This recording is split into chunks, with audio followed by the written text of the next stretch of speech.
com a gente aqui nessa mais uma live da nossa Jornada da Vitória.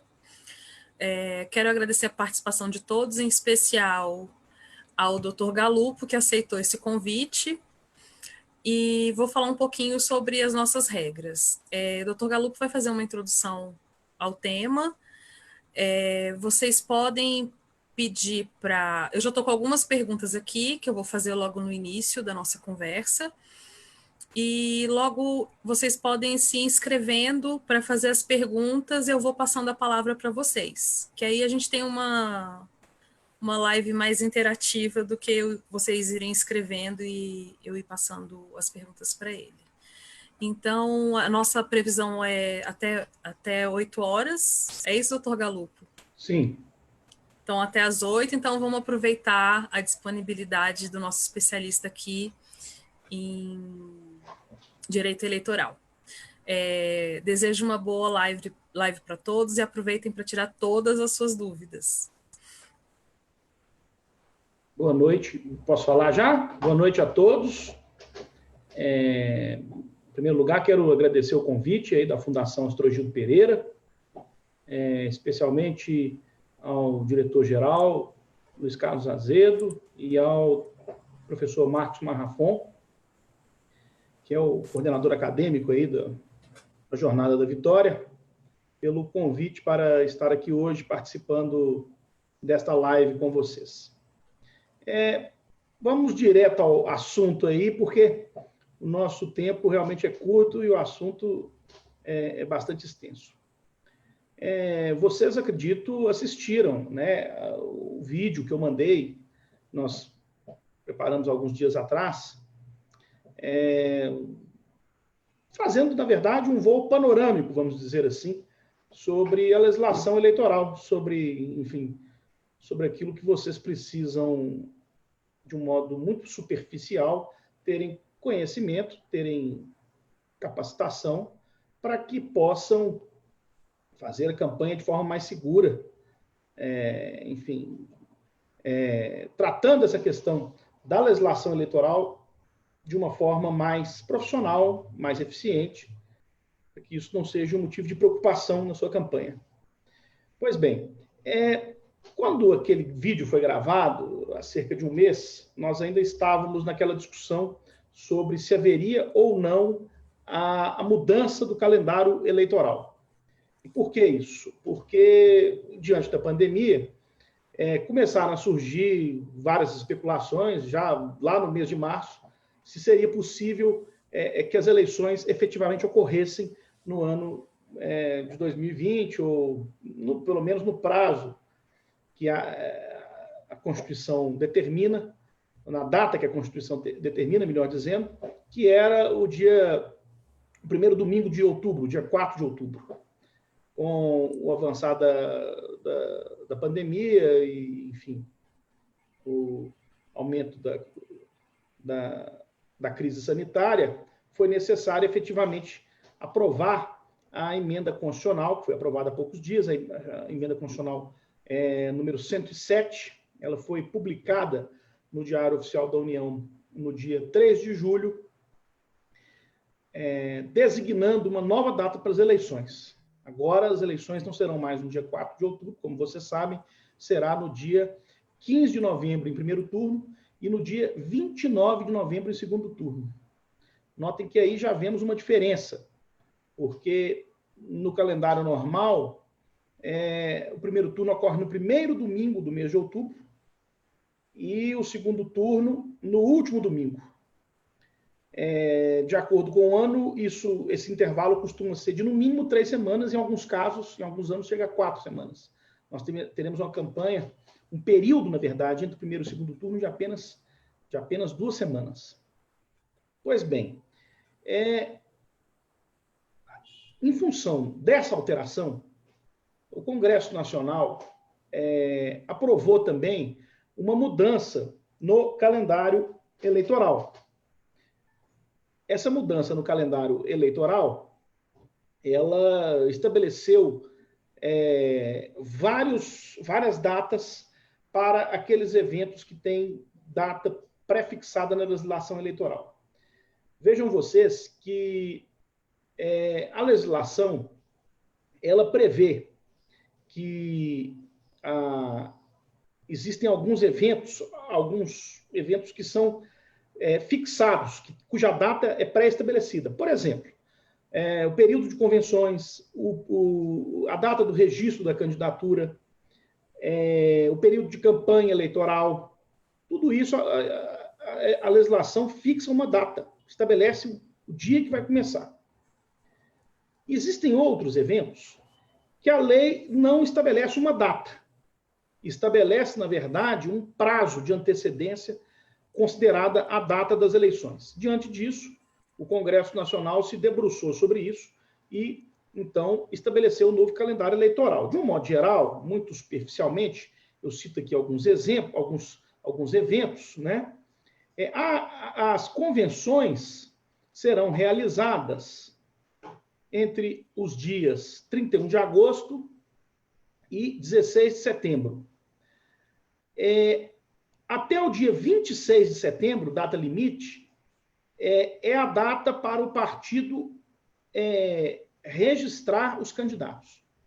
Eu falei, quem assistiu o vídeo, sobre o processo de registro de candidatura. Não vou voltar nesse ponto. A única diferença é que agora, este evento, o registro de candidatura, deve ocorrer até o dia 26 de setembro. E a partir do dia 27 de setembro, começa a campanha eleitoral, de acordo com esse novo calendário. O dia 27 de outubro é o dia para fazer aquela prestação de contas parcial de que eu também falei, um mês depois.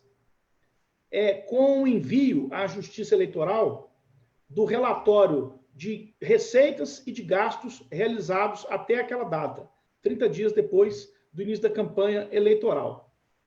Pois bem, há uma questão interessante, que a eleição, ela vai ocorrer, como eu disse, em novembro, dia 15 de novembro, segundo turno, dia 29 de novembro.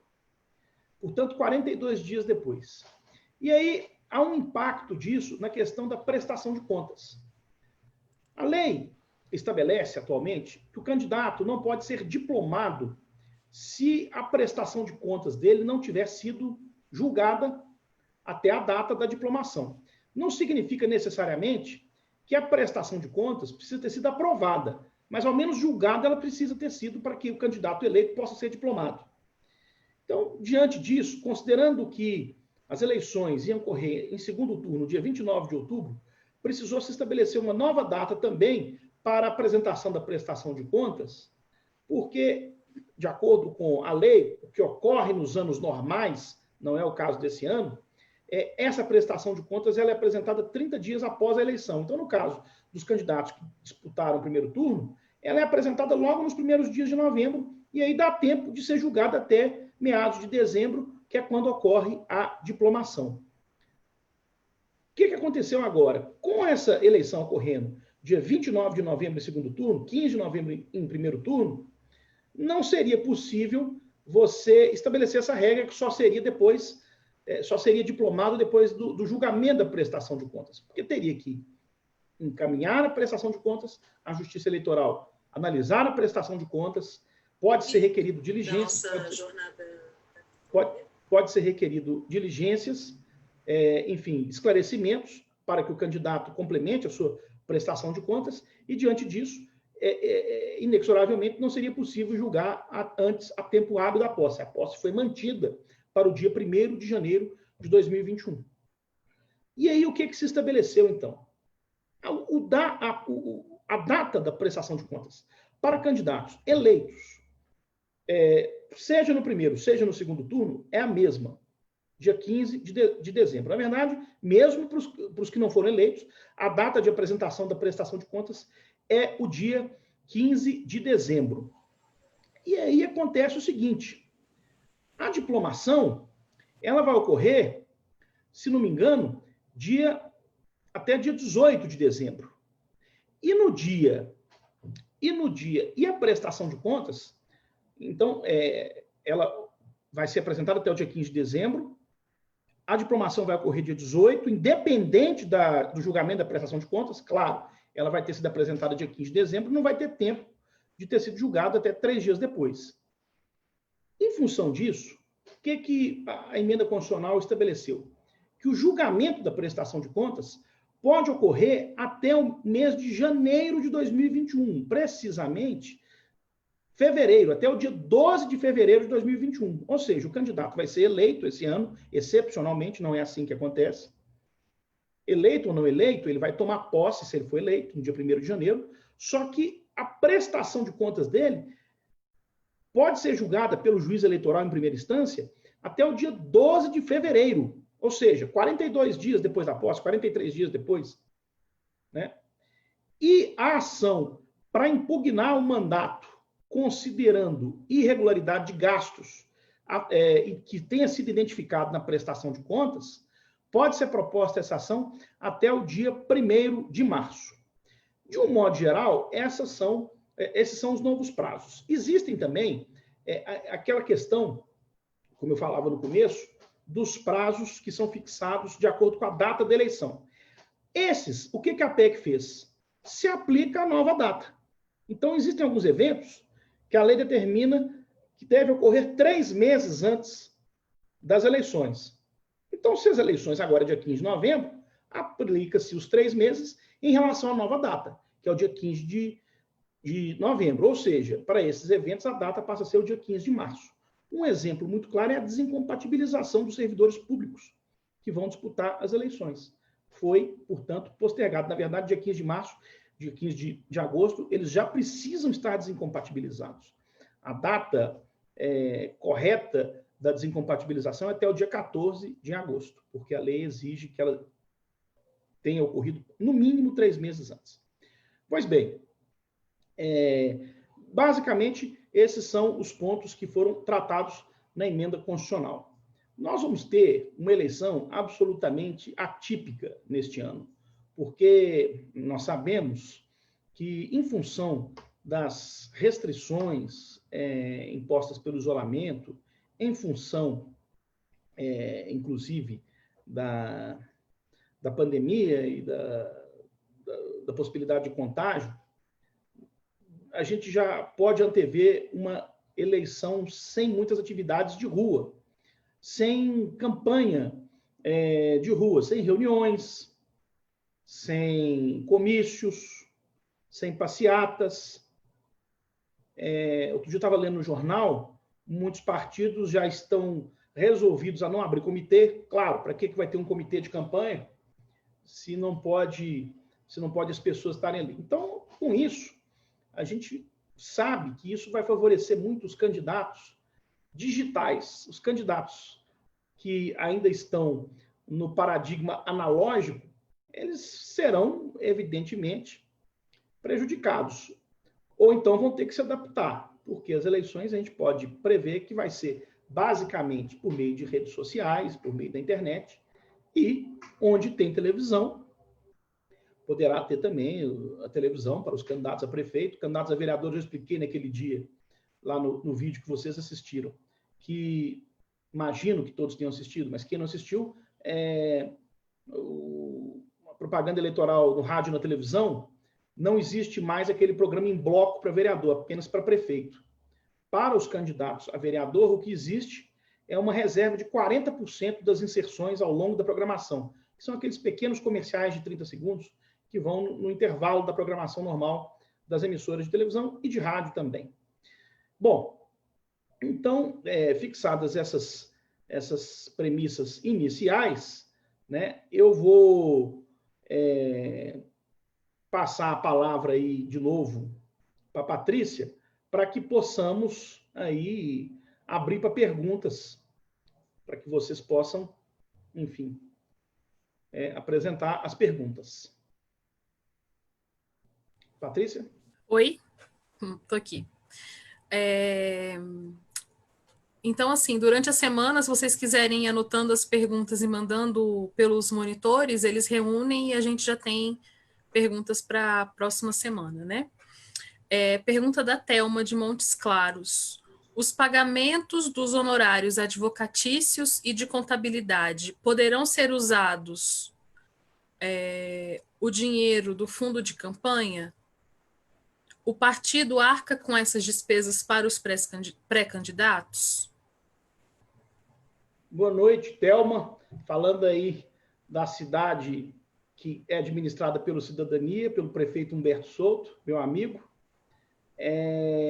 Sim, o fundo eleitoral, chamado fundo eleitoral, o Fundo Especial de Financiamento de Campanha, pode sim ser usado para o pagamento de advogados e de contadores. Não há nenhum impedimento. O que há de novidade em relação a isso é que foi aprovado no ano passado uma mudança na legislação que o que ocorre? O grande problema, muitas vezes, é a questão dos gastos, do limite de gastos. E aí foi aprovada uma mudança dizendo o seguinte, não há nenhum problema, você pode pagar o advogado com fundo especial, assim como o contador, mas também tem a possibilidade do advogado do contador ser pago por terceiro, que seria um doador, e a grande vantagem é que o pagamento do advogado e do contador não entraria como despesa de campanha. Explicando para vocês rapidamente, obviamente estou me referindo à consultoria jurídica e à consultoria contábil, porque as defesas em processos judiciais já não era considerado despesa de campanha há muito tempo, porque isso aí tem a ver com direito de defesa de quem está sendo, enfim, processado, que está processando alguém, está recorrendo ao Poder Judiciário de alguma forma e precisa ser assistido por um advogado, muitas vezes por um contador. Mas no caso da consultoria, além de ter essa possibilidade de ser pago com fundo especial de financiamento de campanha, chamado fundo eleitoral, e também pode ser pago com esse recurso, pode ser pago com doações de pessoas físicas, né, que não vai integrar o limite de gastos dos candidatos. Ou seja, ele pode arrecadar o limite de gastos dele, eventualmente, e, além disso, ter despesa com advogado sem nenhum problema. Uma pergunta agora que surgiu dessa sua resposta, doutor Galopo. Uhum. E se algum amigo, algum conhecido, um parente pode doar voluntariamente esse trabalho de advogado e de contador? Veja bem, aí tem um problema que é o seguinte, poder pode, né? A OAB não gosta disso. A OAB diz que o advogado só pode trabalhar de graça se for pro bono para atender uma entidade ou se for para atender uma pessoa pobre, que não tenha realmente recursos para pagar, né? Então, assim, em princípio, aí eu não estou falando da legislação eleitoral, eu estou falando da legislação do Código de Ética da OAB, enfim, da interpretação que a OAB dá sobre isso. Em princípio, para a Justiça Eleitoral, o candidato pode sim receber como doação estimável, ou seja, aquela doação que não é em dinheiro, a doação de um serviço, inclusive do serviço jurídico e do serviço contábil, sem que isso tenha qualquer problema para a questão da Justiça Eleitoral, da legislação eleitoral. O que pode, repito, ter um problema eventualmente na OAB, dependendo das circunstâncias. Por exemplo, se um candidato milionário, né, recebe a doação de um advogado pela consultoria jurídica, aí, enfim, isso pode, no limite, eu não estou dizendo que isso vai acontecer, mas em tese é possível que esse advogado venha responder por um processo disciplinar na OAB por estar prestando serviço, assessoria jurídica gratuita para quem não precisa. Uhum. Ok. Christopher Mendonça, Campo Belo, Minas Gerais. Quem se declarou isento no imposto de renda do ano anterior pode realizar doação a candidato? Há um limite? Veja bem, o que ocorre? Esse é um problema muito recorrente. Pode sim. Na verdade, quem é isento de imposto de renda quem não declarou, é porque, na verdade, auferiu menos, salvo engano, eu não tenho certeza desse valor, mas na tabela da Receita Federal, o limite de isenção é quem ganha até R$28 mil ao longo do ano. Quem ganha até R$28 mil, portanto, não precisa declarar imposto de renda, ele é isento e tudo mais. E, em função disso, o Tribunal Superior Eleitoral, e isso já está, inclusive, incorporado na resolução, que trata sobre arrecadação e gastos, incorporou o seguinte entendimento. Até esse limite de 10% dos R$ 28 mil, que é o limite de gastos, qualquer pessoa pode doar. Ou seja, quem não paga imposto de renda é porque essa pessoa ganha até, no máximo, R$ 28 mil. Partindo dessa premissa, que aquela pessoa ganha até R$ 28 mil, eu estou me referindo à renda anual, né, gente? De janeiro a dezembro, 1º de janeiro a 31 de dezembro. Quem ganhou R$ 28 mil ao longo do ano pode doar, sim, desde que essa doação não extrapole 10% disso, ou seja, cerca de R$ 2.800. Eu só peço para conferirem, eu não tenho certeza do número, se o limite de isenção, de fato, é R$ 28 mil anual. Me parece que sim. Conferi aqui, Renato, é isso mesmo, R$ 28.559. Então, até 10% dos 28 mil, R$ 2.800, qualquer pessoa que não declara imposto de renda pode doar. Moisés de Cláudio, Minas Gerais. Tenho uma dúvida com relação à Polícia Militar. Trabalhei como instrutor PROERD, Programa Educacional de Resistência às Drogas, durante 12 anos aqui no município de Cláudio. Atualmente estou na reserva remunerada após 25 anos de trabalho na PM. E em maio de 2019 aposentei. A pergunta: até que limite posso usar a marca PROERD na pré-campanha e posteriormente campanha eleitoral? Por exemplo, Sargento Moisés do PROERD, essa inscrição será permitida? Houve uma restrição, eu não entendi se o PROERD é um programa oficial ou É um programa oficial nacional e internacional. Um programa federal. Há uma restrição de se associar o nome dos candidatos a órgãos públicos. Isso também foi estabelecido pelo TSE há alguns anos. Por exemplo, fulano do INSS, Beltrano da Receita Federal, Ciclano da Prefeitura. Isso, de fato, não é permitido. Esse caso do PROERD, salvo se for um programa, efetivamente um programa oficial mesmo, eu não vejo nenhum problema. E chama atenção para mais um aspecto. Nada impede o candidato de requerer o registro da sua candidatura, o nome para a urna eletrônica, utilizando esse nome aí, sargento do PROERD, porque o pior que pode acontecer é o juiz determinar que ele altere isso, que ele mude isso, se entenderem que é uma associação a uma instituição pública. Não me parece uma associação clara, então eu entendo que não teria problema. Mas se tiver, o pior que pode acontecer é ter que substituir o nome da urna eletrônica. Tá ok. Agora uma pergunta do Ney Mourão, de Belo Horizonte. Segundo a aula desta unidade... O evento é só para Minas, ou Patrícia? Eu só tô não, é porque Cláudio, Montes Claros... O Pedro mandou a pergunta dos alunos da turma de Minas. Entendi. Mas é uma das maiores turmas, viu? Entendi. Pode. Aqui a gente está muito organizado, viu, Renato? A turma de Minas é que está a maior participação aí, tudo, o pessoal está perguntando mesmo. Então, o pessoal está motivado e gostou muito do tema. Mas vamos lá. Vamos lá, Ney Mourão, Belo Horizonte. Segundo a aula 1 dessa unidade, o candidato, candidata, é obrigado a emitir recibo eleitoral por toda a doação recebida. No caso da vaquinha virtual, como esse recibo é emitido? Também pode ser de forma eletrônica, enviada para o doador?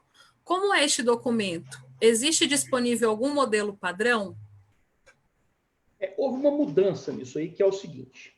Primeira coisa, a resolução do Tribunal Superior Eleitoral, na verdade, ela só exige o recibo mesmo para as doações estimáveis. E por que isso? Porque a doação financeira, mediante transferência, ela já pode ser identificada ali. Eu fabrico... Então, não de acordo com a mais recente versão da resolução do TSE sobre arrecadação e gasto, não é obrigado a emitir o recibo eleitoral para todas as doações. Neste caso, o que ocorre?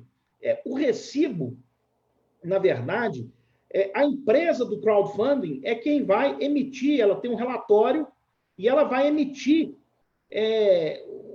o candidato vai emitir o recibo em relação, contra, melhor dizendo, essa empresa de crowdfunding, e nele vai constar todos os doadores que doaram durante o período da vaquinha virtual para que conste na prestação de contas. Mas, em princípio, fica essa dica também, os candidatos continuam fazendo, não é necessária a emissão de recibos para doação financeira, desde que seja transferência bancária, que é o caso do crowdfunding. Só é necessário agora o recibo eleitoral para as doações estimáveis. Por exemplo, o sujeito me emprestou um carro, o sujeito me emprestou uma casa, quer dizer, acho que não vai ter comitê nessa eleição, insisto, mas, enfim, me emprestou qualquer coisa para utilizar na minha campanha, e aí foi feita a doação estimável, ou serviço para alguém que esteja prestando serviço para a campanha.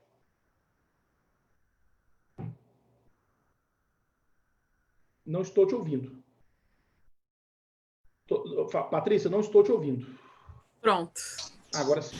Me liberei aqui. O Ney mandou uma pergunta em duas partes, aliás, em várias partes. Vou agora para a segunda. A contratação de um advogado e um contador também são obrigatórias. Neste caso, quais os aspectos legais e formais dessa contratação? É preciso redigir um contrato de trabalho temporário? Não. Há recolhimento obrigatório de obrigações trabalhistas? Não. E a última, acho que já respondeu, que é: estes profissionais podem ser voluntários ou obrigatoriamente remunerados. Então, vamos lá. Voltando, os aspectos legais. No caso, advogado e contador podem, sim, frente à Justiça Eleitoral, podem doar o serviço. Tem essa questão que eu falei aí, de ter enfim... Mas nem sempre isso gera problema. Aliás, quase nunca gera. É só bom saber que tem isso, que é a OAB não permitindo que o advogado doe o seu serviço, a não ser para pessoas hipossuficientes, que não é o caso, pelo menos em regra, de quem está disputando a eleição.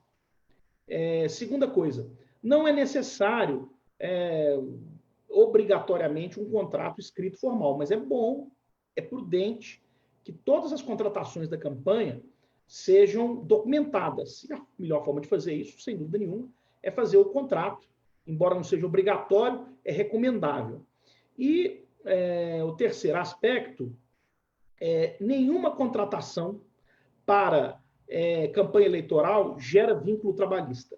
Então, a lei expressamente exclui o vínculo trabalhista, né? O que ocorre, já houve alguns questionamentos de não recolhimento de INSS, de FGTS, enfim, de contribuições sociais, mas isso não é da alçada da Justiça Eleitoral. A Justiça Eleitoral ela tem que aferir apenas se a pessoa prestou o serviço, recebeu, doou, enfim, se tem obrigações trabalhistas, isso também não compete à Justiça Eleitoral. De toda forma, a lei exclui o vínculo trabalhista. Ok. Aí ele mandou mais duas perguntas. Um candidato que esteja afastado, com benefício de aposentadoria temporária pelo INSS, os processos de abertura de conta e CNPJ podem ser entendidos pela Seguridade Social como aptidão ao trabalho e ter o benefício suspenso? Olha, eu sou especialista em direito eleitoral. Não entendo de direito previdenciário, eu não vou dar palpite sobre isso, porque eu não sei responder essa pergunta. Tá, ok. Ela não é sobre legislação eleitoral, ela é sobre previdência social. Não sei.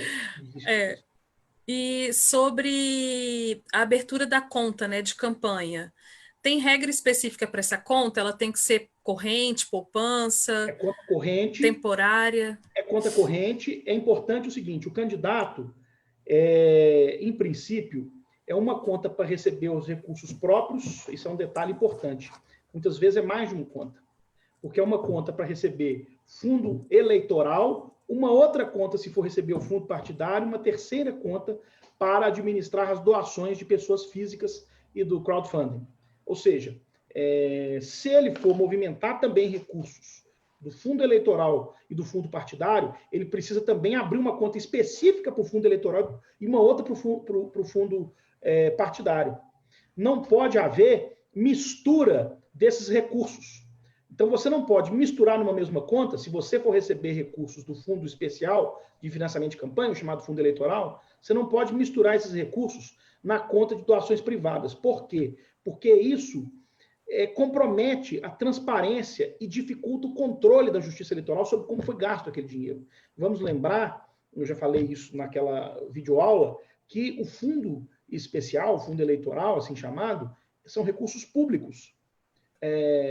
Do orçamento da União. Então, há um rigor muito grande na análise desses gastos. Então, é importante importante não, é obrigatório, é exigido que, nesta hipótese de utilização desses recursos, o dinheiro seja depositado em outra conta. É uma conta corrente normal, assim que o candidato obtém o CNPJ, ele vai ao banco e faz o requerimento de abertura dessa conta. Não pode ser, inclusive, a lei diz também que o banco não pode condicionar a depósito prévio, nada disso. Pergunta da Neuri, Rejane. Você quer fazer, Neuri? Posso fazer. Obrigada. Então... Boa noite, professor. A pergunta é sobre... essa semana um jovem me perguntou, agora que mudou, ele não tirou o título, ele fez 16 anos e perdeu a data. Ele pode tirar? E uma outra pessoa me perguntou em relação à regularização, porque ela estava em viagem e não foi regularizar. Essa data influencia nisso, essa alteração da eleição? Bom, veja lá, vamos lá. Com relação ao adolescente aí, o jovem que não se inscreveu, não tem mais tempo para isso. Com relação à regularização, tem que saber de que natureza que é essa regularização. Pelo seguinte, porque se é a exigência de biometria, se é só essa regularização nos municípios em que foi exigida a biometria, o TSE decidiu que não será exigida esse ano biometria em nenhum município, não será feita. Então, todos os eleitores, mesmo aqueles que não fizeram o recadastramento biométrico, estão aptos a votar. Agora, se foi multa, não paga, aí o prazo já passou para regularização. Santiago, tá aí? Quer falar? Quer fazer direto a pergunta? Opa, boa noite. Estão me ouvindo? Estamos. Estamos te ouvindo? Sim, agora sim. Tá me ouvindo? Sim. Pronto, é que eu tô apanhando aqui desse Zoom aqui ainda, sabe? Mas é o seguinte, eu tenho uma dúvida, até olhando os outros vídeos no curso, falaram alguma coisa sobre as convenções, mas é uma dúvida ainda pertinente, que me perturba, é sobre essas convenções. Falei até aqui no chat aqui. Uhum. As convenções online que o TSE agora permitiu, não foi? Sim. E o que eu penso, não sei se eu estou errado, que possa ser uma live, a presença, nós temos aqui uma candidatura própria, né, do Cidadania, prefeito, vice, 14 vereadores, e o que eu penso com a forma de fazer é assim, na Câmara Municipal, uma convenção com todos os 15 candidatos ali presentes, e uma câmera filmando na rede social. Isso é que eu acho. Eu queria saber como é exatamente a forma de fazer essa convenção, porque isso é uma coisa que está... Veja bem, Santiago, vamos lá. Do jeito que eu estou entendendo, que você está sugerindo aí, seria uma live em que as pessoas apenas assistiriam e não teriam condições de interagir. Isso não é possível. Veja bem. O que a Justiça Eleitoral fez? Ela baixou uma resolução recentemente dizendo o seguinte, que a convenção ela pode ser feita por videoconferência da mesma forma que nós estamos fazendo aqui essa live que nós estamos fazendo aqui agora. Mas, assim como aqui, tem que ter um mecanismo para assegurar a participação de todos os convencionais, lembrando que no caso do Cidadania, todos os filiados em dia com aquela contribuição anual de R$20, são convencionais na eleição municipal. Então, tem que fazer uma live com todos eles participando, todos têm que ter assegurado o direito de manifestação, o direito de expressar o seu voto, não apenas Porque, se eu estou errado, o que você está sugerindo é que a pessoa apenas assista e os candidatos fiquem lá. Não, isso não é possível, não foi isso que o TSE decidiu. É uma convenção mesmo, como é a convenção normal, em que todos podem falar e votar. E isso pode ser feito por vídeo, igual nós estamos fazendo aqui, o Zoom, por exemplo, que nós estamos utilizando, pode ser a plataforma escolhida.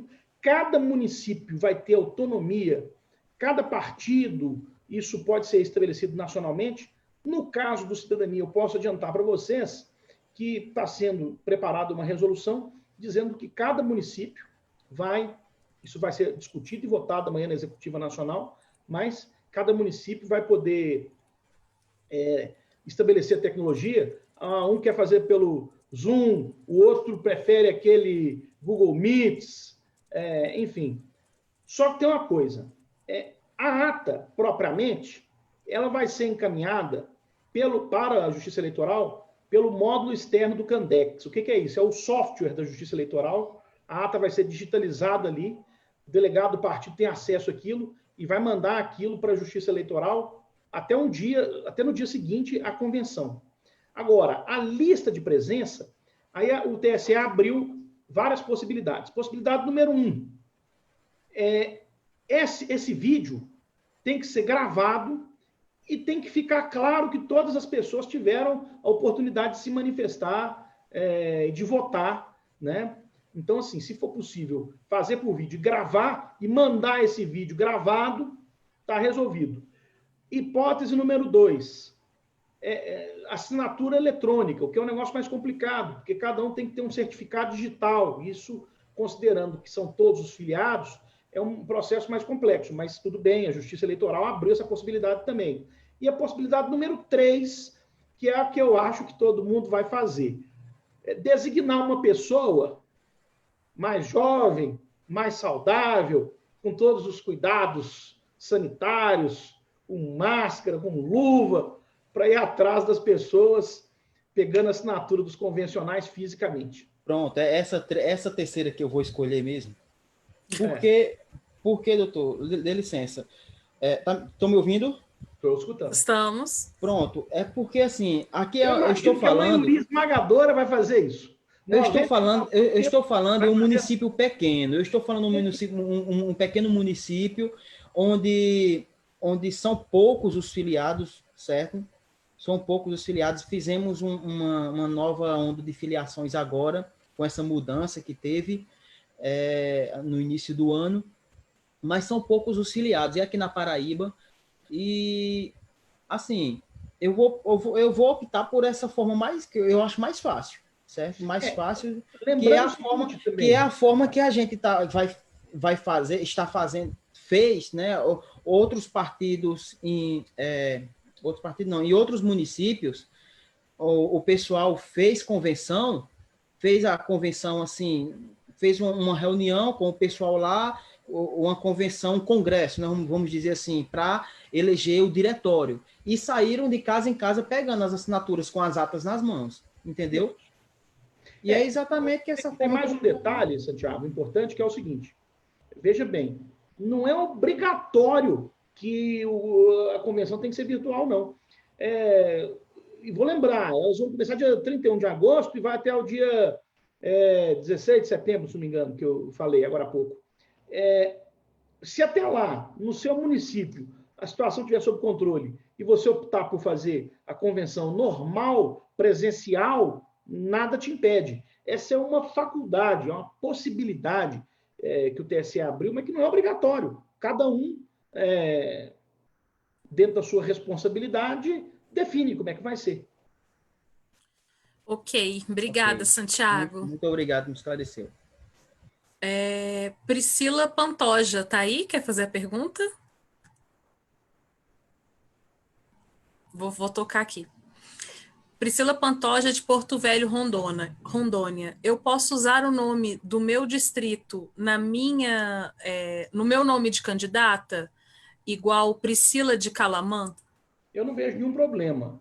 O que é proibido é fazer a associação com órgãos públicos, com entidades da administração direta ou indireta. Não é o caso da cidade inteira. Se ela é conhecida assim, ou de um distrito, de um município, se ela é conhecida assim, eu não vejo nenhum problema. Fábio Santana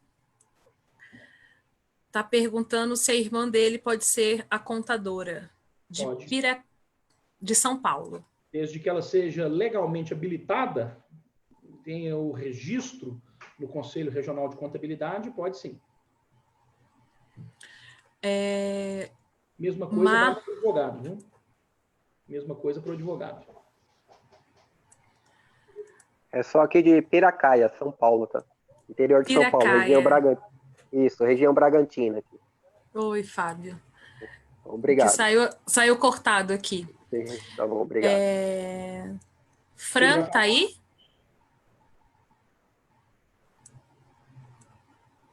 Não tá aparecendo, vou fazer. Sou Márcia, pré-candidata a vereadora da cidade de Marialva, Paraná. Sou empresária e gostaria de saber se posso usar a parte externa da minha loja para colocar uma faixa para campanha. Não pode. Veja bem, eu tratei disso, salvo engano, naquela pequena videoaula que vocês receberam. Embora seja muito comum, não é permitido propaganda eleitoral nos chamados bens de uso comum, que inclui comércio, inclui restaurante, inclui cinema, shopping center, igreja. É muito comum, mas a lei não permite. O que são bens de uso comum? São bens que, apesar de serem privados, eles são de acesso público. Eles são abertos ao público. Esses bens não pode fazer propaganda eleitoral nesses bens, incluído o comércio. Do lado de fora, você vai levar, mas não está dentro, está do lado de fora. Aí depende. Eu já vi decisões restringindo até afixado na fachada de uma loja, porque, de toda forma, está inserida ali naquele contexto do comércio, da empresa. Fábio, quer falar? Tem uma outra sua aqui.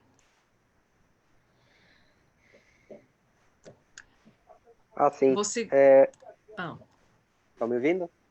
Estamos. Então, eu sou servidor público estadual aqui, trabalho numa escola, e eu gostaria de saber se eu sou obrigado a me afastar mesmo e qual a data limite que eu tenho se caso for obrigatório esse afastamento.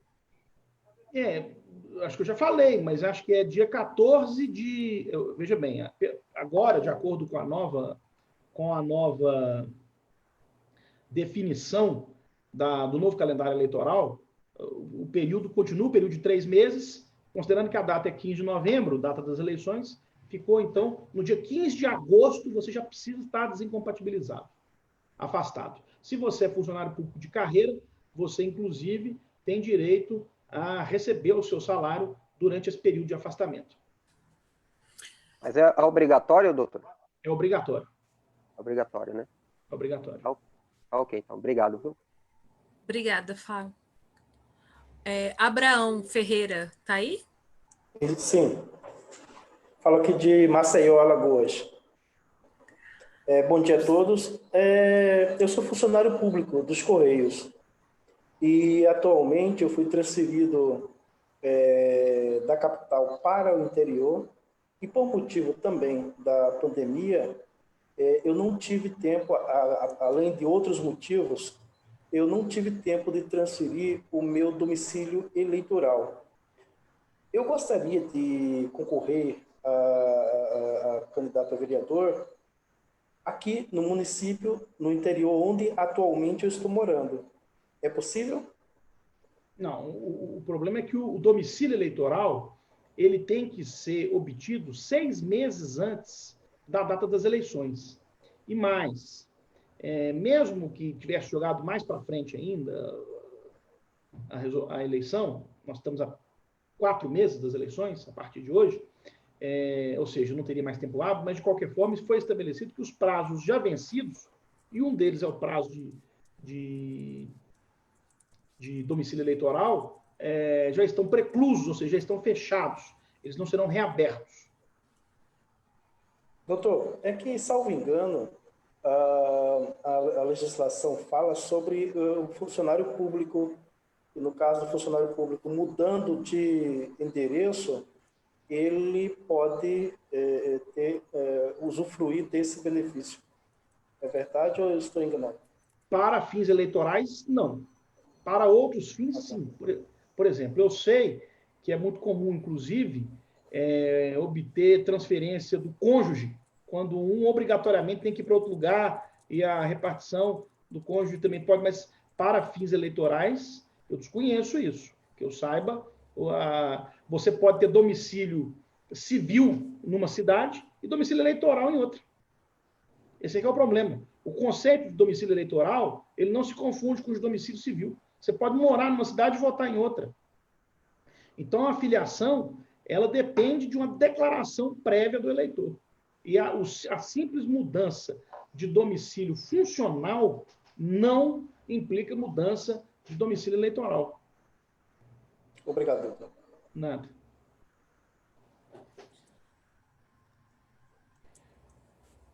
Aqui eu acho que eu respondi a todas. Alguém mais tem pergunta? Que aí eu vou passar agora para alguma que tenha chegado pelo Facebook.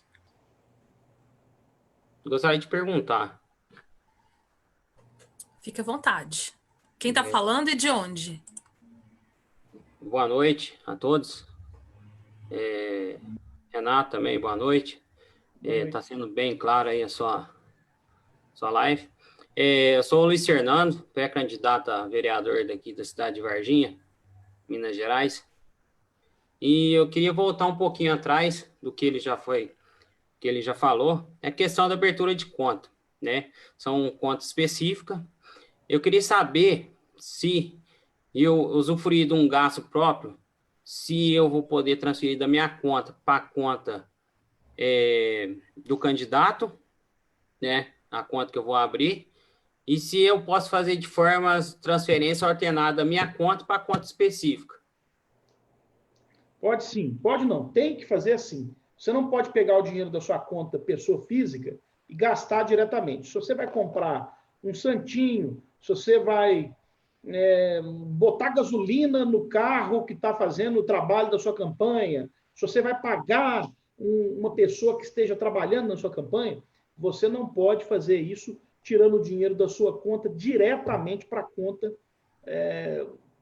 dessa empresa, dessa gráfica, desse posto de gasolina, ou dessa pessoa que está trabalhando. Você precisa fazer isso, você precisa transitar o recurso, mesmo que seja recurso próprio, na sua conta de campanha. Então, é exatamente isso. Você vai fazer uma transferência eletrônica da sua conta pessoal para a sua conta de campanha, e uma vez o dinheiro ingressando na sua conta de campanha, você vai poder, a partir daí, fazer os gastos. Lembro que, antigamente, os candidatos podiam pagar até 100% da sua campanha. Isso não é possível mais. Você só pode aportar, independente da renda que você tenha tido, até 10% do limite de gastos para o cargo que você está disputando. Vamos supor que você é candidato a vereador no município onde o gasto máximo permitido é de R$100 mil. Você pode, de recurso próprio, aportar na sua campanha R$10 mil, que é 10% do valor total da campanha. Assim como, agora, é diferente para o terceiro. O eleitor não candidato, ele pode doar 10% da renda dele oferida no ano anterior. Ou seja, se ele ganhou R$1 milhão, para facilitar aqui, ele pode doar R$100 mil. Agora, o candidato, para o próprio candidato, essa lógica difere. Para o candidato, o limite de gastos é 10% do limite de gastos para a campanha, o limite de doação que ele pode fazer. Não sei se foi claro isso. Foi sim, eu vou aguardar no decorrer do andamento, eu vou esclarecendo mais. Obrigado, viu? Nada. Doutor Galupo, no caso, Higina pergunta aqui para a gente, no caso de funcionários terceirizados, há necessidade de afastamento? Não. Acho que funcionário de empresa privada, né, ainda que preste serviço para o poder público, em princípio, não está obrigado a afastar, porque, na verdade, o vínculo que ela tem não é com o poder público, né? Ela não recebe do erário público, ela recebe de uma empresa. Em princípio, não há essa necessidade. Agora eu vou pegar algumas do Facebook.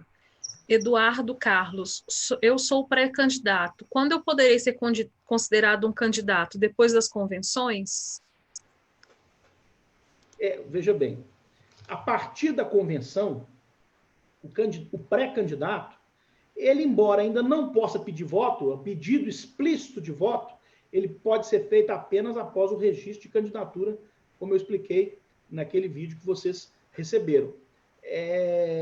Mas, a partir da escolha em convenção, ele já não é mais um pré, ele é um semi-candidato, vamos dizer assim. Por exemplo, se ele sofrer uma ofensa nas redes sociais, nos meios de comunicação, ele já pode, a partir da escolha em convenção, requerer o chamado direito de resposta, que é o direito de responder àquela acusação que ele tenha sofrido. Mas candidato propriamente, ele vai ser a partir do dia 27 de outubro. Ele tem que aguardar isso para poder, o dia 27, para poder efetivamente, 27 de setembro, né? Melhor dizendo, eu falei 27 de outubro, mas é 27 de setembro, para ele poder pedir voto. A Patrícia, minha xará, está aí? Quer fazer a pergunta?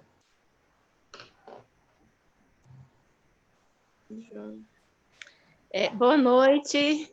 Boa noite. Vou fazer a pergunta assim. Durante a pré-campanha, como que a gente... Tela, né? Oi? Ela não está na tela ou está? Não, ela está sem o vídeo. Tá. Ela está com o vídeo desligado. Tá bom. Pronto, agora, aqui. Pronto. Durante a pré-campanha, como que se dá a prestação de contas? Uma vez que a gente ainda não tem o CNPJ e não tem a conta. Então, gasto durante a pré-campanha. Pergunta excelente, Patrícia. É o seguinte, aí que está. Há um problema, uma incoerência na lei e que o legislador vai ter que corrigir uma hora, né? Eu falei para vocês que o candidato não pode fazer campanha antecipada, ele não pode pedir voto.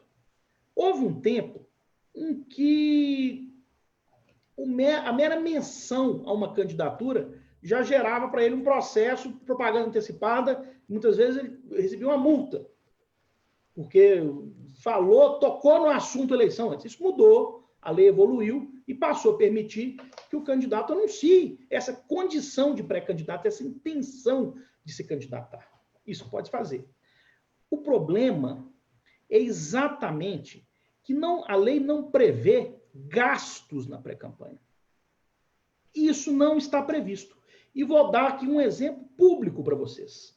A senadora Selma Arruda, a chamada Moro de Saias, lá do Mato Grosso, foi cassada pela Justiça Eleitoral, pelo Tribunal Regional Eleitoral do Mato Grosso, depois pelo Tribunal Superior Eleitoral, exatamente por conta de gastos realizados na pré-campanha.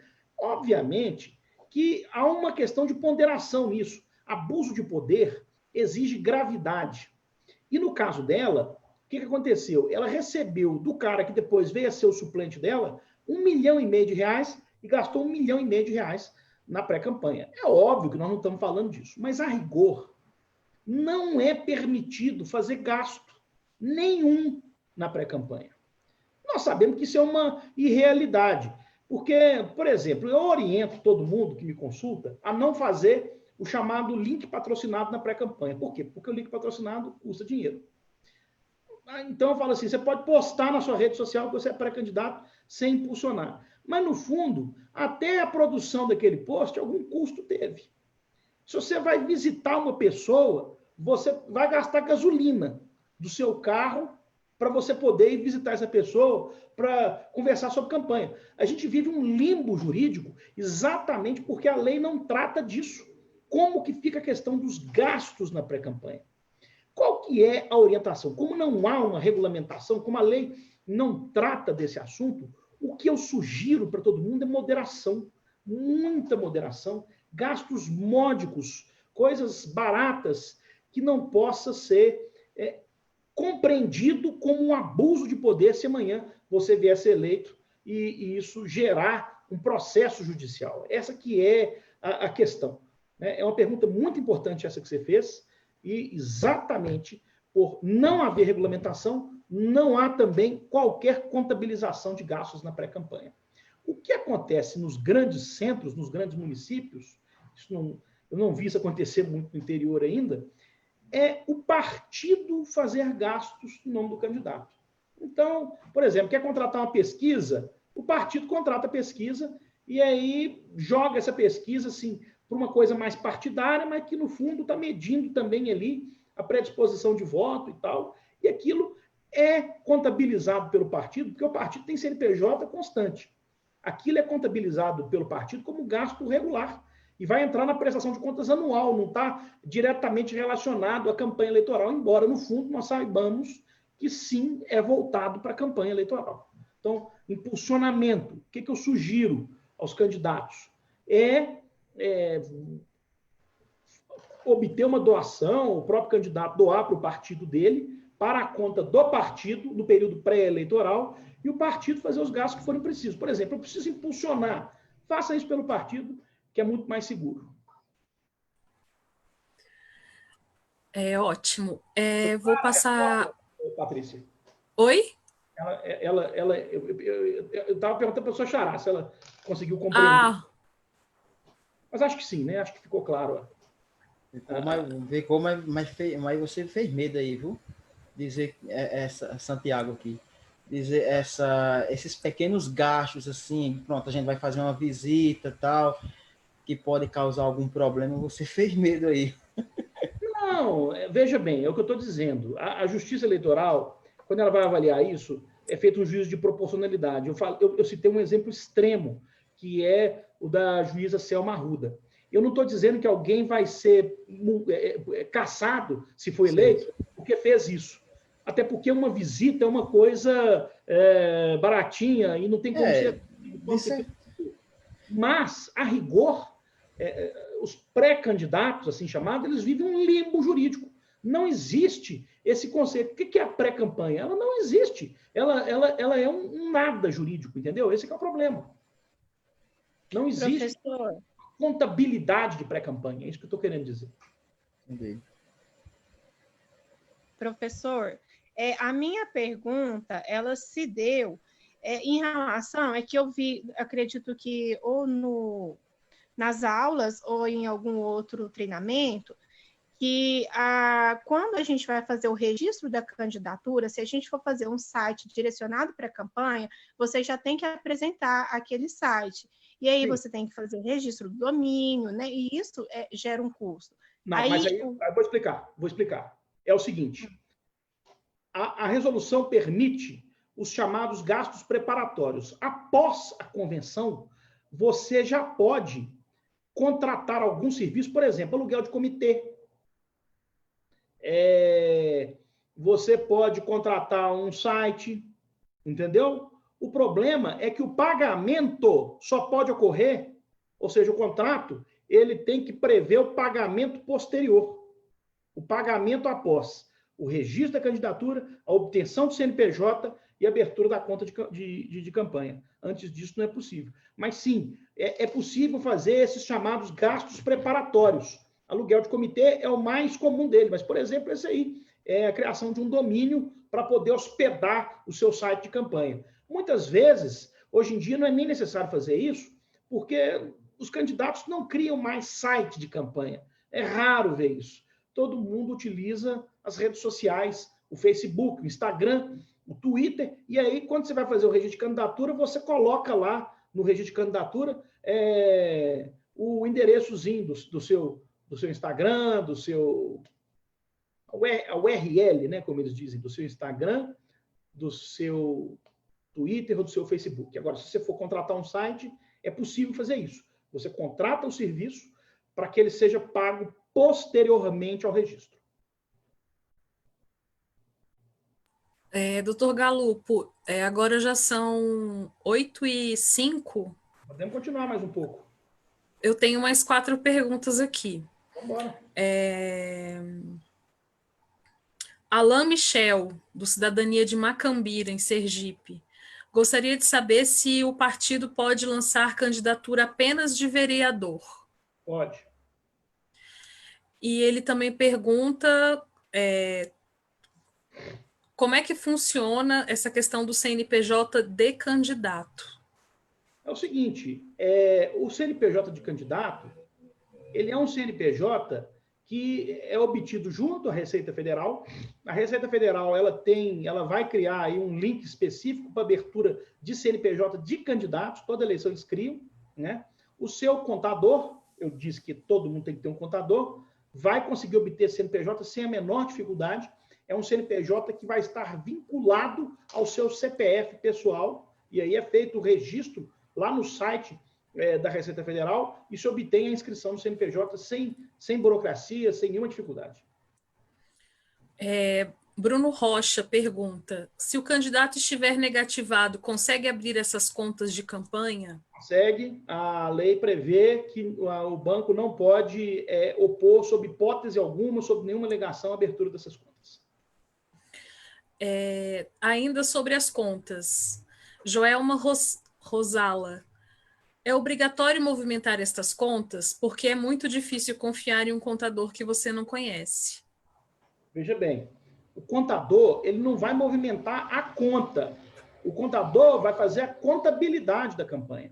A movimentação da conta bancária, a gente não pode confundir a contabilidade eleitoral, a escrituração contábil da campanha, ou seja, lançar lá no sistema da Justiça Eleitoral os gastos,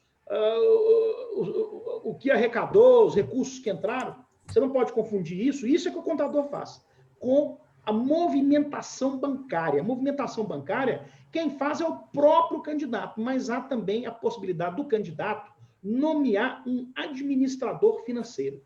Se ele optar por isso, por nomear um administrador financeiro, por exemplo, candidato a prefeito é muito comum.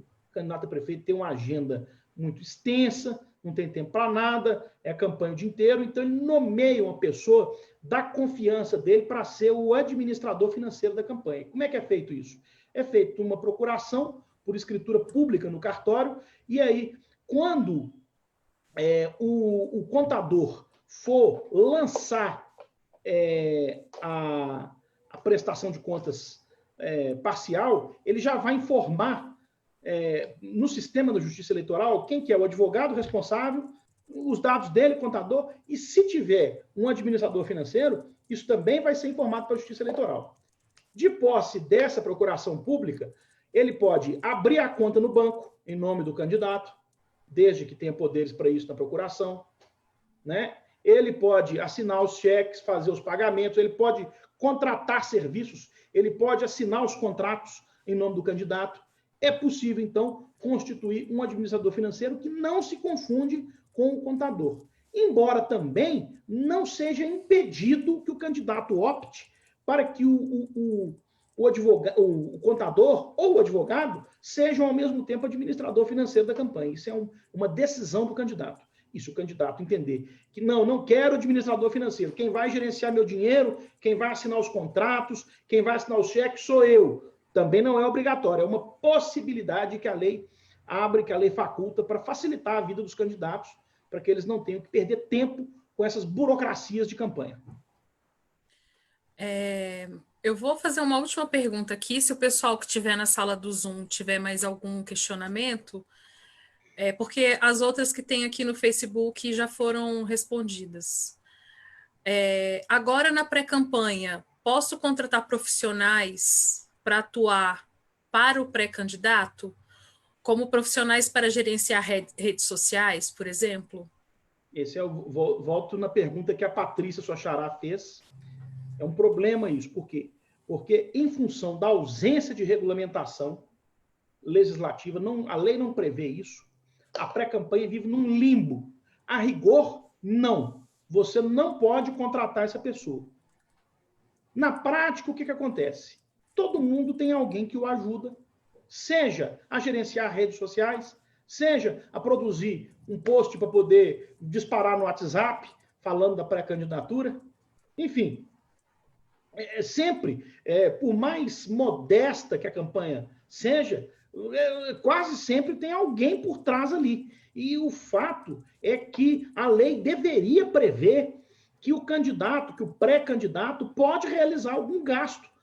Eu não sei quanto que seria, 10% do limite de gastos para a campanha, mas não existe uma regulamentação sobre isso. E diante disso, fica-se aí nesse limbo. Isso é uma das coisas hoje que mais atormentam os advogados, a justiça eleitoral, exatamente diante dessa inexistência. Todo mundo que chega com essa pergunta, a gente fica perplexo com essa situação. E isso se potencializou nesse ano, em que nós estamos tendo uma hiper pré-campanha, porque foi ampliado o período de pré-campanha em função do adiamento das eleições. É um problema complexo. Legalmente, a rigor, a lei não prevê essa possibilidade de gastos prévios.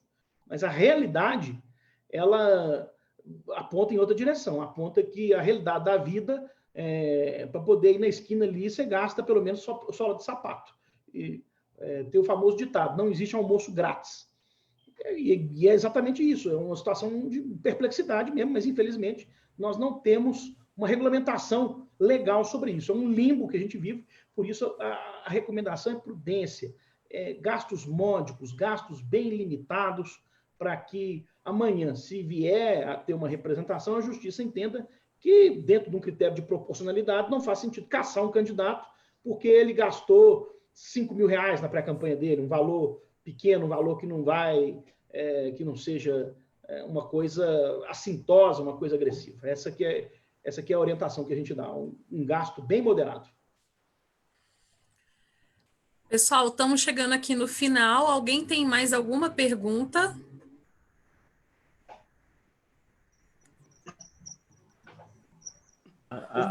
As perguntas vão surgir quando acabar a live. Vai ver uma coisa. Não, é exatamente o que eu estava pensando agora. Eu falei, tá todo mundo aqui pensando se vai começar a formigar quando terminar a live. Mas, enfim. Eu tenho uma pergunta. Então vamos lá. Eu também, há algum tempo... Aqui é a Priscila de Rondônia. Eu sou candidata a pré-vereadora. E eu fiz uma página no Facebook, né, para minha pré-candidatura. E tem um administrador da página, que é o meu primo. Ele tem problema ele mexer, ele impulsionar? Veja bem. A sua pergunta, ela é mais ou menos no sentido dessas que eu já respondi. A rigor, nessa fase de pré-campanha, os candidatos não estão autorizados a fazer gastos. A lei não prevê isso. Vivemos num limbo jurídico, porque a realidade da vida nos impõe uma outra essência. Não tem jeito de fazer nada sem ter algum gasto, né? A dica que eu dou é moderação. São gastos mínimos, gastos irrisórios, gastos pequenos. Se tiver que impulsionar, o ideal é não impulsionar, mas não, eu preciso impulsionar porque eu preciso aumentar minha rede social. Faço um impulsionamento moderado, valor pequeno. Quanto é esse valor? Não sei dizer, é difícil, porque isso varia de município para município, depende do limite de gasto, depende do tamanho do município. É uma coisa que não tem como... O que eu posso dizer para você é o seguinte, tem que ser algo que qualquer candidato teria condição de fazer. Sei lá, R$200 qualquer um pode fazer, ótimo, isso não vai ter problema. R$200 com certeza não vai ter problema em lugar nenhum. Então, assim, é difícil de responder com precisão essa pergunta diante desse limbo jurídico que nós vivemos. A possibilidade menos arriscada, vamos dizer assim, como eu disse, fazer isso pelo partido. O partido impulsionar. O partido pode impulsionar, lança lá na sua prestação de contas anual, né? O partido vai pagar o Facebook como se fosse uma atividade institucional partidária, né? Essa aqui é a questão. Mas o ideal é que os gastos sejam... Então, é assim, gasto no impulsionamento. Eu digo, nessas páginas que a gente tem no Facebook, a gente tem possibilidade de colocar administradores lá. Sim. Nela. Eles mesmos podem fazer... você tem uma pessoa... Posso colocar o administrador na página. Pode, eu sei. Veja bem, é a mesma questão. É um gasto, é uma despesa, ainda que ele não esteja cobrando de você, é um gasto estimável. Porque ele não está cobrando porque é seu primo, mas poderia estar cobrando. Né? A lei não autoriza. É claro, eu não quero fazer um terrorismo aqui, é claro. Ah, não, meu primo está fazendo. Não, você não vai ser caçada por isso. É um gasto pequeno. Mas o que eu quero te dizer é que isso não está regulamentado na lei, entendeu? Esse é que é o drama. Não há uma regulamentação legal sobre isso. Gente, quem estava para falar? Vamos... Eu, Patrícia, Santiago. Santiago, e eu vou fazer depois uma última e a gente fecha, combinado? Já vai. Puxando um pouco da que a Priscila falou. A gente não pode fazer dessa forma uma declaração, assim, o contador, né, no fim, na prestação de conta, faz uma declaração de doação de serviço? Pode fazer. Para a Justiça Eleitoral... No caso da Priscila, o primo dela está administrando, aí uma declaração de doação de serviço, né? Eu disse para vocês, não sei se eu soube me expressar bem. Para a Justiça Eleitoral, não tem problema nenhum. Pode, desde que essa prima seja habilitada, ou seja, que ela tenha a inscrição no Conselho Regional de Contabilidade, ela pode sim assinar a prestação de contas para ela como contadora. Não tem problema nenhum o parente fazer isso, inclusive doar o serviço para a campanha. Eu não vou te cobrar tal, doação estimável, enfim, a militância aqui para te ajudar, uma coisa assim, isso não tem problema. O que acontece, eu não sei nem se tem isso no Conselho de Contabilidade. Eu sei que a OAB tem uma norma interna, não é problema da Justiça Eleitoral, a Justiça Eleitoral não vai questionar isso, não vai, entendeu? Mas a OAB tem uma norma que diz que advogado só pode doar o serviço dele para pessoas hipossuficientes, para pessoas que sejam comprovadamente pobres, que não tenham condições de pagar honorários advocatícios. Mas pode. A Justiça Eleitoral não vai entrar nisso. Chegou lá uma prestação de contas assinada pelo seu irmão, seu advogado, e o seu contador é seu pai, e eles doaram o serviço, ok, está registrado aqui. Okay. Eu acho que o que o doutor Renato quer deixar claro é que, como tem esse limbo de legislação, tem que ser tudo com muita parcimônia. Então, eu estaria fazendo isso, eu estou superando o poder econômico dos meus concorrentes, eu estou mantendo um impulsionamento na minha página pessoal que é constante até antes da minha candidatura, né, para ter um parâmetro. Fazer isso. Isso é uma boa colocação. Agora, isso aí que você está falando, Patrícia, é sobre a pré-campanha. A pergunta que o Santiago fez foi sobre o contador de campanha, aquele que vai representar na prestação de contas o candidato. Eu estou falando... No nosso caso aqui, nós temos um advogado que vai ser através de uma declaração de doação. Entendeu? A Justiça Eleitoral não tem problema nenhum. Zero. Tá ok, tá resolvido. Para o candidato, não dá nada. Deixa eu explicar para vocês. Pode dar algum problema e assim, é raro acontecer para o próprio advogado. Por quê? Porque a OAB, volto a dizer, só permite que ele doe o serviço para quem é hipossuficiente, para a pessoa que realmente é pobre e não tem condição de arcar com honorários advocatícios. Não é o caso. Mas isso é algum critério da OAB regional assim, ou toda a OAB é assim? Nacional. É nacional, mas assim, é raro acontecer. Na verdade, para vocês, isso é irrelevante. Isso é problema do advogado. Entendi. Entendeu? Não é problema de Deus, não. A Justiça Eleitoral vai aceitar. Ele é advogado? É. Ele está habilitado? Ele tem OAB? Tem. Acabou. Está resolvido. Ok. Mesma coisa o contador. Então, fechamos, pessoal.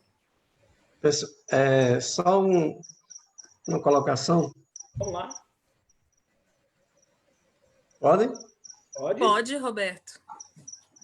Eu sou Roberto Diniz, aqui da Paraíba, né? Interior da Paraíba. Eu queria saber o seguinte: a gente está vivendo num período de pandemia, nós estamos vivendo que hoje a campanha vai ser uma campanha mais tecnológica, mais internauta, né?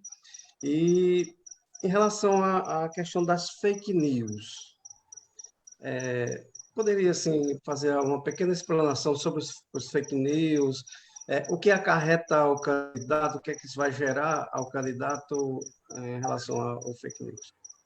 A pergunta é muito boa, Roberto. O que é que ocorre? Essa questão das fake news, elas já têm algum tratamento pela Justiça Eleitoral. Em primeiro lugar, a Justiça Eleitoral, na propaganda eleitoral, no rádio, na TV e na internet, e também na imprensa escrita, jornal escrito, revistas, ela permite o chamado direito de resposta.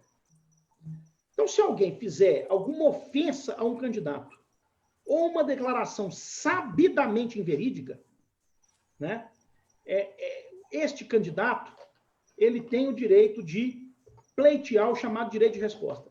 Seja a afirmação feita por um candidato adversário, seja a afirmação feita pela imprensa. Se ela for ofensiva ou sabidamente inverídica, a lei permite aos candidatos o chamado direito de resposta. Essa é a primeira coisa. Além disso, o Código Eleitoral prevê os crimes eleitorais. E entre os crimes eleitorais está lá os crimes contra a honra, injúria para fins eleitorais, calúnia, difamação. E recentemente entrou também uma lei do ano passado, a denunciação caluniosa eleitoral, e com um dispositivo que diz o seguinte: se alguém divulga aquela denunciação caluniosa, sabendo que é mentira, a pessoa também vai estar incorrendo num crime, prática de um crime, com uma pena, inclusive, severa. Eu não me lembro aqui, eu vou olhar aqui rapidamente, mas é uma pena severa nesse caso. É uma novidade, não teve isso ainda em eleição, essa vai ser a primeira eleição municipal com isso, mas é o artigo 326, a pena, reclusão de 2 a 8 anos. Percebam que não é nada muito simples. Então, a Justiça Eleitoral, ela já tem mecanismos eficazes para combater as fake news. Qual que é o problema? O problema é que o grande veículo de fake news passou a ser o WhatsApp. Por quê? Porque a propaganda no WhatsApp, a resolução do TSE diz que ela não é considerada propaganda eleitoral. Por quê? Exatamente porque o WhatsApp não tem como ser controlado. As redes sociais têm, o Instagram tem, o Facebook, aquilo que vai na internet, a Justiça Eleitoral tem como fiscalizar e tem como coibir. Mas o que roda dentro dos grupos de WhatsApp, ou de uma pessoa mandando para outra, aquelas coisas, isso a Justiça Eleitoral não tem controle. Então, assim, em princípio, o WhatsApp é meio uma terra sem dono, uma coisa complicada, o WhatsApp, né? Mas ainda existe a possibilidade de printar a página, isso pode, a pessoa pode fazer, né? Pode fazer a chamada ata notarial, você ir num cartório de notas e pedir para o oficial do cartório de notas para ele registrar numa ata que tem fé pública o que ele leu ali, aí isso é possível. Mas para fins penais, eleitorais. Mas para fins de direito de resposta, no WhatsApp não tem. Mas tem na internet, no Instagram, Facebook, Twitter, e tem na televisão, no rádio e no jornal. Então, assim, esse problema da fake news, gente, eu já aqui concluindo essa explicação sobre esse ponto, isso é um negócio complexo, porque mentira sempre existiu. Longe de mim dizer que é normal, mas, para mim, há um superdimensionamento da gravidade disso aí, viu? Eu sei que não é a posição majoritária, inclusive, no partido, no Cidadania, mas eu não tenho eu não consigo mensurar isso de uma forma tão grave assim, como se fosse um crime de lesa pátria, como as pessoas colocam. Mas já existem instrumentos há muitos anos de controle das fake news, né? Isso é um nome novo, mas a mentira é antiga, só a perna que é curta, é uma prática muito antiga, né? Isso sempre existiu e há muitos anos já existem instrumentos para coibir. O problema, volto a dizer, é o WhatsApp. Então tá, gente, vou encerrar aqui, que a gente já estourou nosso tempo. Essas lives, elas estão se arrastando, porque todo mundo tem muitas dúvidas, né? Eu quero agradecer ao doutor Renato, tanto pela aula, quanto pela participação aqui na live. Agradecer a participação de todos e conto com vocês aqui na semana que vem. Se tiver mais alguma dúvida, faz o contato aqui com a gente da equipe da Jornada da Vitória, que a gente encaminha e a gente está à disposição para auxiliar vocês nessa caminhada. E esse contato é por que canal, Patrícia? Olha, eu fico online no Facebook, no inbox, no Instagram, né? A gente tem os grupos de WhatsApp também. Pronto, tem um grupo aqui da Paraíba também, que a gente pode falar. Isso, aí aciona que eu também estou nesse grupo e a gente atende aí as demandas. Doutor Renato, o senhor quer finalizar? Agradecer o convite, dizer que foi um prazer participar aqui com vocês dessa live. Eu espero que o tempo é curto, né? Limitado. Poderíamos ficar aqui 3 dias falando, que eu sei que as dúvidas não terminariam, mas eu espero ter contribuído aí de alguma forma para que vocês tenham aí bom êxito aí na campanha eleitoral e que sejam bem-sucedidos. Boa noite a todos. Boa noite, gente. Obrigada. Boa noite.